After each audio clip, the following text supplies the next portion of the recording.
Les Steve Andreas, gracias por acompañarnos y bienvenido a la Argentina. Mucho gusto. Gracias. ¿Qué es programación neurolingüística? NLP is what psychology promised to do a long time ago, to understand how the mind works and how we experience things.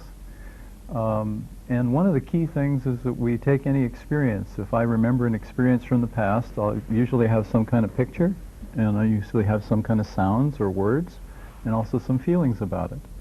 And to understand that you can take an experience and separate the picture from the words from the sounds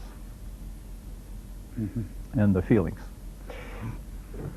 ¿Los recuerdos son solo emociones o fotografías que uno guarda en la conciencia?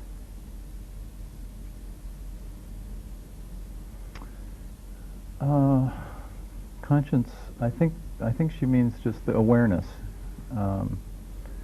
that this is how we understand things. And for instance, if someone has had a bad experience in the past and they have a very bad feeling about it, they can separate the pictures and the words from the feelings and then learn to feel okay about it. Let me give another example, and particularly in human relations. If someone feels inferior to someone else, usually in their internal pictures, they will see the other person much higher. And if you ask them simply to take that picture and move it lower, then they feel more equal. Igual. Uno dice que, por ejemplo, la PNL puede mejorar las relaciones humanas. Una relación laboral, una relación estudiantil, una relación afectiva, una relación amistosa. Pero ¿de qué manera? Si su alquimia es diferente a la mía, si su química es diferente a la mía, ¿cómo podemos complementarnos y mejorar nuestra relación? Well, one of the key things is to realize that we're all different. And one of the fundamental difficulties that people often have is to assume that people are all the same, that you have the same ideas that I have about the world and everything. So there's one particular thing that's very, very useful. It's an old idea, but NLP can make it very real and experiential. And that is that as we're speaking here, I can take another perceptual position and I can imagine that I'm standing over there watching the two of us over here like this. And what I get there is information about what I do and how you respond to that, and then what you do and how I respond to that, and can see from the outside. So that's a very useful piece. Now, going from there, it's one more step to go from that position to actually take on your body position and become you looking over at me. And then I see all the things that I'm doing. And particularly in an argument or a difficulty or a difficult negotiation, I can see myself the way you see me, and then I can get more insight into our relationship. Se suele decir en este tipo de temas que uno debe conocer el mapa mental del otro. Alguien aquí mismo me decía, incluso en cuestiones del amor,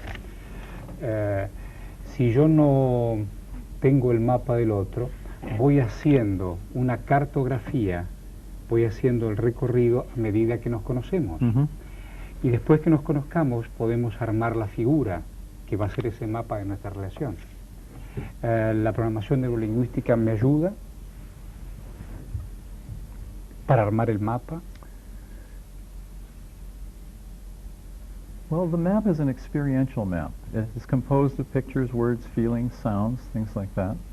And when you go for that position and then actually become the other person, you can actually gain quite a bit of actual experience of how that person thinks, how that person feels, what's going on with them. And so it's not so much a map that you can draw on a piece of paper, but it's a map that you can feel in your whole body.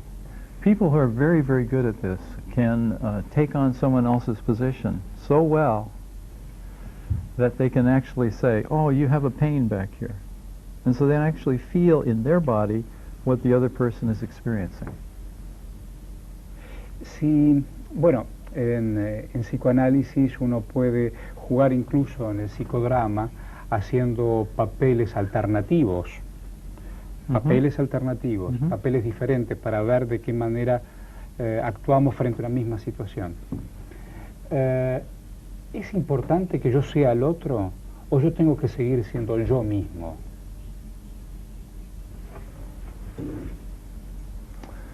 The small children, when they're first growing up, they're just in themselves. They don't know how to get out and see from the outside. They don't know how to get into someone else. If a child hits your foot with a hammer and you go, ah, like that, your child goes, oh, yeah, interesting. Bam, do it again. They have no sense of what the other person is experiencing. Fairly early in childhood, children are able to actually take another position and see themselves and see how they are acting.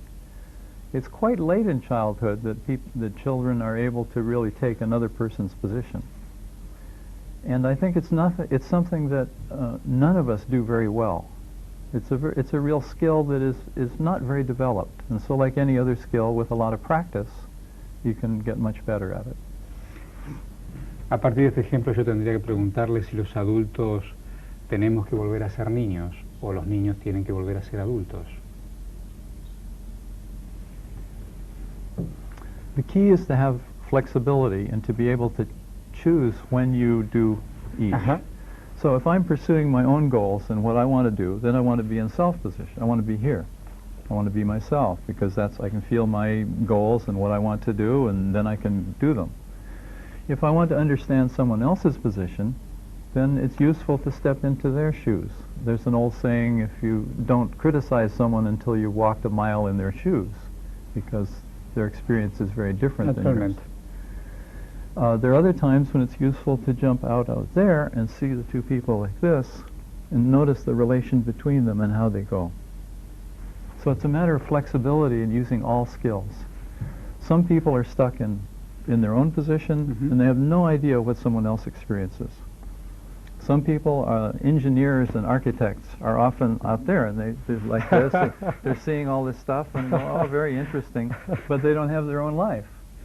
Other people are too much involved in another person, and then they sacrifice their own life because they have only the other person's feelings, and they leave their own feelings behind. So any one of these is a waste, but put them all together and it's wonderful.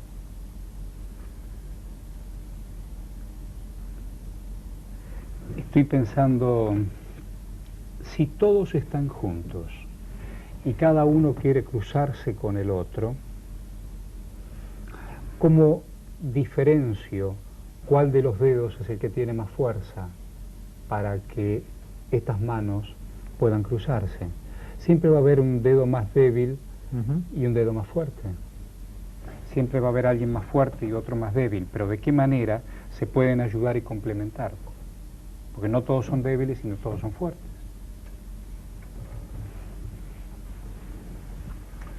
Well, strength and weakness has to do with using most of our resources. And this is a way of gaining new resources because I have my own position, I can see from the outside, I can feel your experience. And with all three of those, it's not so much that they all come together, it's that I can move from one to another. I can understand, you tell me something and I have a sense of your experience and where that comes from in you. I come to myself and I know my own position. And I can see out there, oh, here's how these two people are coming together. And it's a matter of changing, not putting them together, but dancing between the different positions. And out of this comes a kind of wisdom that is fairly rare in human relationships, of a real compassion for other people, that if I'm having a difficulty with someone else, to really understand what their situation is. Even if I decide, no, I don't want to do what they want to do, but I can, rather than get angry at them, I can understand what they're feeling and what their map of the world is. That doesn't mean I have to do it. Steve Andreas, ya volvemos.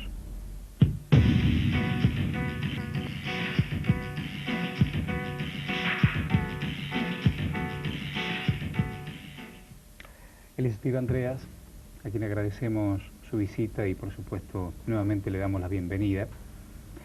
Hay tipos representativos visuales. ¿Cuál se adaptará mejor a esta época permanente de cambio, a este finales de milenio?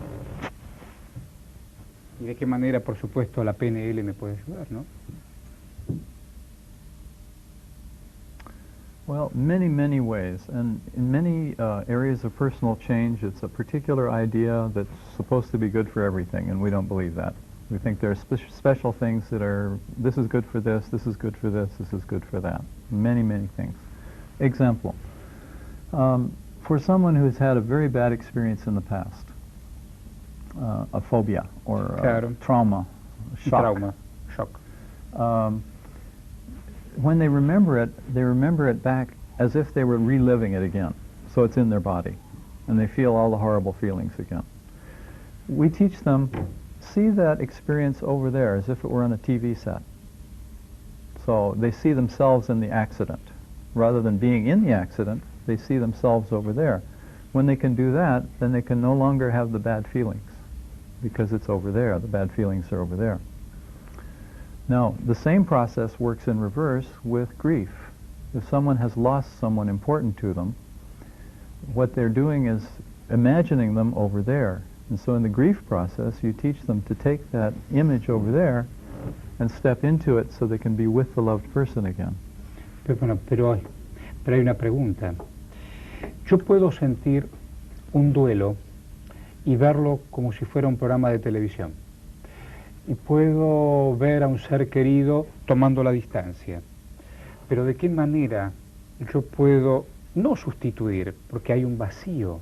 Yo necesito no reemplazar. Hay una ausencia. Right. La ausencia es lo que duele. A lo mejor hablo en primera persona, pero me parece que las ausencias son las que duelen. Entonces, ¿qué puedo hacer? Okay. Yeah, that's a good point. Can you think of someone who's important in your life, who's not here in this room? Sí. Okay? Sí. When you think of them, where do you represent them in your personal space? For instance, if I think of my wife, I think of her basically right here. She can't be here because of this, but still, I picture her here, close to me, and I have the good warm feelings that I would have with her. Okay? Now, she might have been killed an hour ago. I don't know. But still, I can have the sense of the valuable relationship. So when the person is gone, you can still have the good feelings. But when someone is experiencing grief, there is this emptiness you spoke of. It's like a vacío. Vacío, ausencia. Sí. Yeah. And that's not necessary for the person to feel. They can fill that up with the good feelings that they had, just as I have this with my wife. Mm-hmm. People respond to their maps, and it's not reality. The person might be actually gone or dead, but you can experience them as if they are here and have the good feelings that you had with them. Esos son buenos recuerdos. Son buenos recuerdos. Pero ¿qué pasa? Usted ya lo explicó. Lo que es un trauma, lo que es un shock. Yo puedo haber vivido un accidente y ese momento aparece. O un momento desagradable.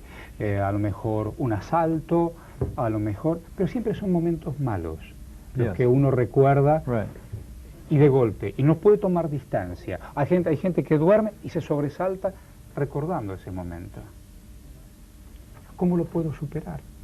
Para que sea simplemente algo muy lejano. Para tomar yo distancia de eso. Well, it's hard to believe, but if you take those memories and you represent them out there at a distance, and you can make the distance as long as you want. You can make the pictures as small as you want. You can make them gray instead of bright and colorful. And when you see them out there, it doesn't matter so much. And this, I've done these kinds of things with Vietnam vets who had horrible experiences. And so there's no limit to it, because by separating and seeing it out there, you separate yourself from that, and you get the distance from shocks and so on. Now, that's the problem in grief. See, it's a solution for a phobia or a shock, but it's the problem in grief. And again, we have all these things we can do with our mind, and part of it is learning, do this with this, do this with that. Usted hablaba recién que trabajó con excombatientes de Vietnam.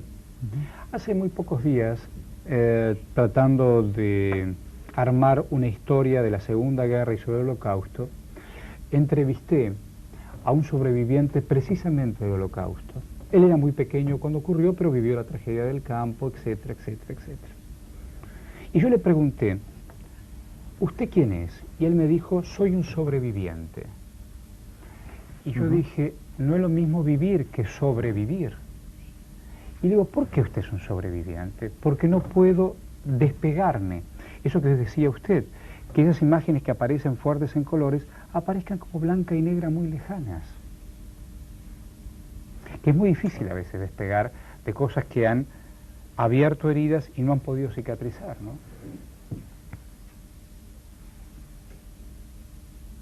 Could you repeat the last question? I understood the first No, part. la pregunta sería si hay heridas que nunca cierran, aunque yo ponga en blanco y negro, Okay. Well, there's several things. Number one, I've had several wounds. They don't hurt anymore. They've healed. I've had, cicatrizadas. physical, yeah. Cicatriz no más. Okay. When a person has a shock experience, there's two parts of it. One part is the shock, the fear, the susto. Okay? The other part is what is the meaning of the experience. So if someone is wounded, it could be the meaning that they were stupid, or it could be the meaning that they were careless, or something like that. That's a slightly different part of it, and that needs to be dealt with in another way. You spoke of someone who's a survivor. That is a meaning for that experience. Not just that they went through the experience, but I'm a survivor. And that can be a very powerful thing in carrying someone through an experience, no matter how difficult it is. Claro. La pregunta sería ahora, esto fue shock. De pronto yo quiero mejorar una relación humana. Empecé a trabajar y quiero tener buena relación con mis compañeros de oficina, o conozco a una señora y quiero tener una buena relación con ella, o quiero tener una buena relación con mis hijos. ¿Qué debo hacer a través de la programación neurolingüística?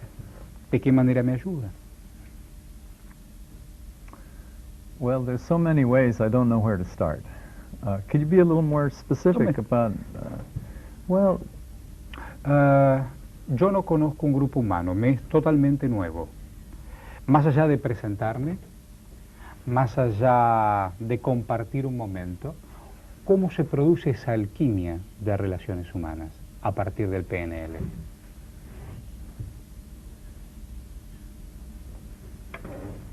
Well, let's say that I'm in a difficulty with another person, maybe my wife or my children. There are so many things you can do. I literally don't know where to start. I mean, the thing that I mentioned already about taking different positions, so that if I'm having difficulty with my child and he's angry with me, if I can become him and feel his anger and his thing, then I can be more gentle with him. I understand what he's experiencing. The great tragedy in human life mostly is because I have only my own perception, and this is in my way, it's a bother, my child is yelling and screaming in the store, and I don't like this, so I'll stop it. Okay? So I'm only experiencing myself. If I experience him and his frustration, his tiredness. Once one of my sons was very, very cranky, and I was really angry with him, and a few hours later he came down with a fever. So then suddenly I understood this was not him being mad at me or being difficult. It was just that he was having a fever and he didn't realize it yet. There's so many things like that, and throughout the world you see all kinds of conflicts because people don't understand each other and they have no idea what the other person is experiencing.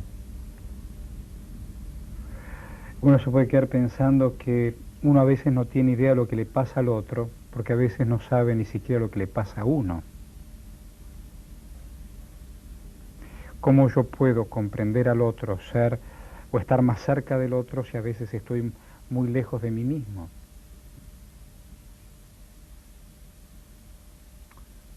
This is a problem, yeah.